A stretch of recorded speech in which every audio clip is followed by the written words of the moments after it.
अस्सलाम वालेकुम। इस लेक्चर में स्टार्ट करेंगे next topic artificial gravity.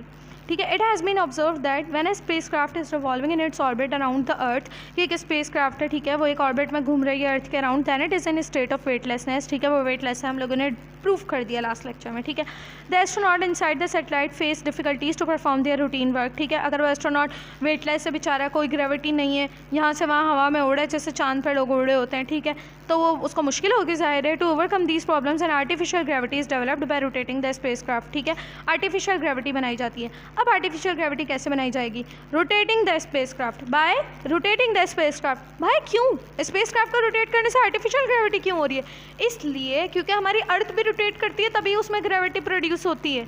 Earth rotate करती है, उसमें ग्रेविटी है। आर्टिफिशियल सैटेलाइट को भी रोटेट करवाएंगे, उसमें भी ग्रेविटी हो जाएगी। वो सीधे सीधे ऐसे गोल चक्कर नहीं काटेगी, वो भी अर्थ की तरह ऐसे ऐसे ऐसे ऐसे रोटेट होते हुए गोल चक्कर काटेगी।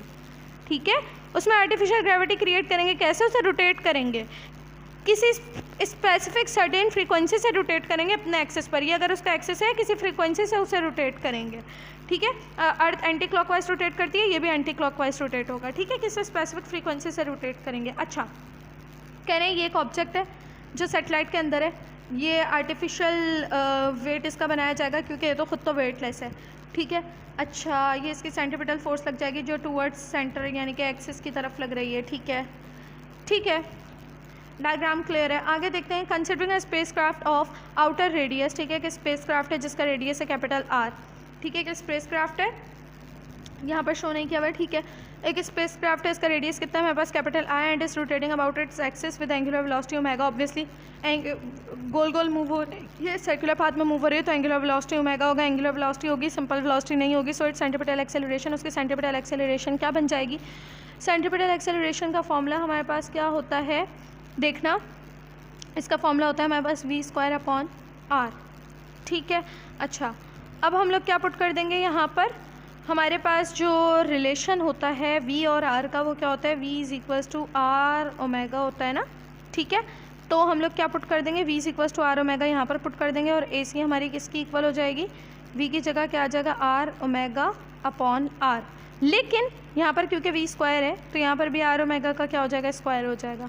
इस तरह अब ये वाली चीज़ हमारे पास क्या बन जाएगी? अब ये बन जाएगी r² omega square upon r। Square से r कैंसिल, और फाइनली क्या बच गया? r omega square.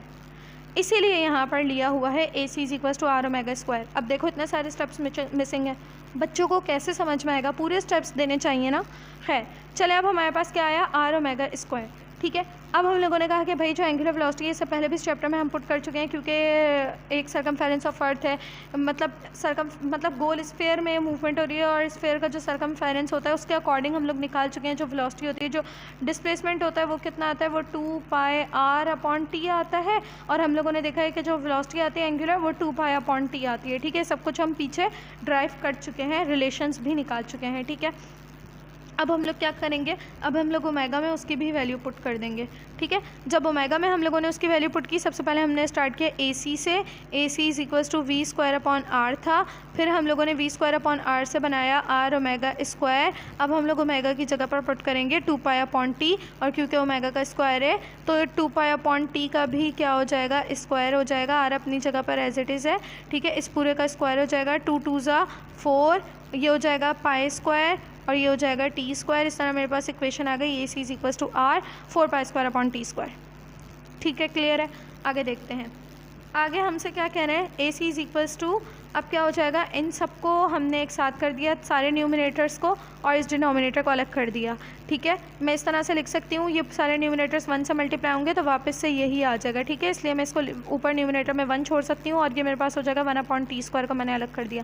क्या रीज़न था 1/t² को? क्योंकि भाई देखो, हमें कहा है कि हम किसी स्पेसिफिक फ्रीक्वेंसी से मूव करते हैं, हमें फ्रीक्वेंसी का जुगाड़ करना है। ठीक है, फ्रीक्वेंसी हमें लानी है कहीं से भी, और हम लोग जानते हैं कि 1/t किसके इक्वल होता है? फ्रीक्वेंसी के इक्वल होता है। ठीक है, तो हम लोग 1/t² को हमने अलग कर दिया। इस तरह हमारे पास क्या आ गया? फ्रीक्वेंसी स्क्वायर आ गया, क्योंकि t के ऊपर स्क्वायर है। अगर t के ऊपर स्क्वायर है, 1 के ऊपर स्क्वायर भी 1 ही होता है। ठीक है, तो मैं इसको इस तरह से लिख सकती हूँ, अगर ये है 1² मैं इसको लिख सकती हूँ 1/t का होल स्क्वायर। 1/t किसके इक्वल है? f के, और ये हो गया f²। ठीक है, इस तरह इसकी जगह पर आ गया फाइनली f²। ठीक है, अच्छा, अब ये फॉर्मूला क्या हो गया? 4 pi omega R, sorry 4 pi square R, 4 pi square R as it is 1/t square की जगह पर आ गया F square. A C is equals to 4 pi square R F square. आगे देखना, आगे हमसे कहते हैं the environment inside the satellite will be same as that on the surface of earth. ठीक है, एनवायरनमेंट जो होगा अब जो सैटेलाइट के अंदर होगा वो बिल्कुल उतना ही होगा जितना अर्थ के ऊपर होता है। ठीक है, बिल्कुल उसी तरह का एनवायरनमेंट होगा if A C is equals to G, अगर हम लोग ए सी को जी के इक्वल कर दें। ठीक है, यानी कि कितनी एक्सेलरेशन प्रोड्यूस हो, जितनी ग्रेविटी होती है, अगर उतनी ही एक्सेलरेशन प्रोड्यूस हो गई तो हमारे पास जो एनवायरनमेंट होगा सैटेलाइट को बिल्कुल अर्थ के एनवायरनमेंट के इक्वल हो जाएगा, अर्थ की सरफेस के एनवायरनमेंट के। ठीक है, क्योंकि ग्रेविटी बिल्कुल सेम हो जाएगी। ठीक है, तो एफ़ का फॉर्मूला हमारे पास क्या आ रहा है, F is equal to 1/2 pi under root G upon R. क्यों? क्योंकि हमारे पास फॉर्मूला क्या बना था, दोबारा देखते हैं जल्दी से।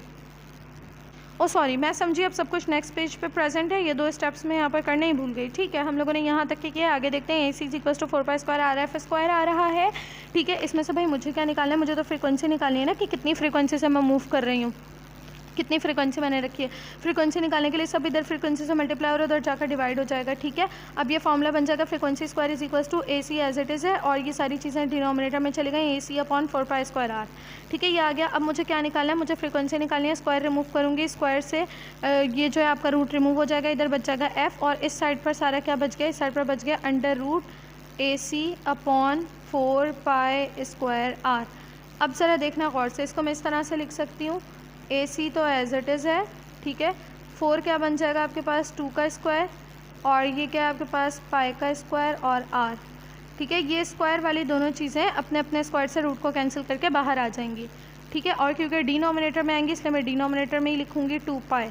इन दोनों ने अपने अपने स्क्वायर से रूट को कैंसिल कर दिया। रूट में क्या क्या बच गया, रूट में बच गया ए सी अपॉन आर। ऊपर न्यूमिनेटर में कुछ नहीं है, 1 है, क्योंकि 1 से ये मल्टीप्लाई होगा वापस से वही आ जाएगा। ठीक है, तो इस तरह मेरे पास आ गया 1/2 पाई, ये है 1। ठीक है, 1/2 pi under root A C upon R. ठीक है, अब मूव करते हैं नेक्स्ट लेक्चर पे, बल्कि अभी भी नहीं, अभी भी यहाँ पर समझने वाली एक छोटी सी चीज़ है। क्या? अब मेरे पास फ्रीक्वेंसी का फॉर्मूला आ गया 1/2 pi under root A C upon R. Next page पर कह रहे हैं कि अगर इस ए सी को, अगर मुझे चाहिए बिल्कुल अर्थ का एनवायरनमेंट चाहिए, जिस तरह से अर्थ के ऊपर सब अपनी अपनी जगह पर काम कर रहे होते हैं, किसी को कोई मसला नहीं होता, नॉर्मली जो ग्रेविटी लग रही होती है वगैरह वगैरह, तो मुझे क्या करना पड़ेगा, मुझे इस ए सी को जी के इक्वल करना पड़ेगा, एक्सेलरेशन को, सेंट्रीपिटल एक्सेलरेशन को एक्सेलरेशन ड्यू टू ग्रेविटी के इक्वल करना पड़ेगा। तो अब मेरे पास फॉर्मूला क्या बन जाएगा, 1/2 pi under root G upon R. यही फॉर्मूला नेक्स्ट पेज पे दिया हुआ है। ठीक है, Hence, the spacecraft can produce the required necessary artificial gravity if it is rotated at frequency given by this। कह रहे हैं कि आर्टिफिशियल ग्रेविटी जितनी चाहिए उतनी अब प्रोड्यूस हो जाएगी जब हम इतनी फ्रीक्वेंसी से अपनी इस सैटेलाइट को रोटेट करवाएंगे। ठीक है, क्लियर है। एग्जाम्पल 5.12 हलवा है, स्टार्ट करते हैं इंशाल्लाह नेक्स्ट लेक्चर में।